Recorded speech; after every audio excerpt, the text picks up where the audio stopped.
নামজারি আবেদনের পর এখন থেকে আর কাগজপত্রের প্রিন্ট কপি নিয়ে ভূমি অফিস কিংবা অ্যাসিল্যান্ড অফিসে জমা দিতে হবে না।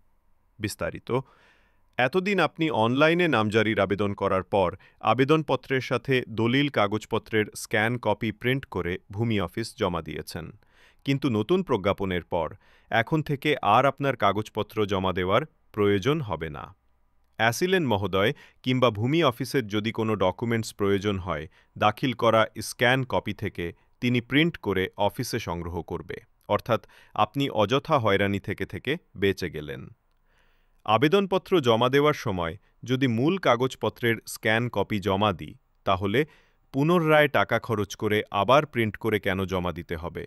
ভূমি মন্ত্রণালয় এ বিষয়টি আমলে নিয়ে নতুন করে প্রজ্ঞাপন জারি করেছে।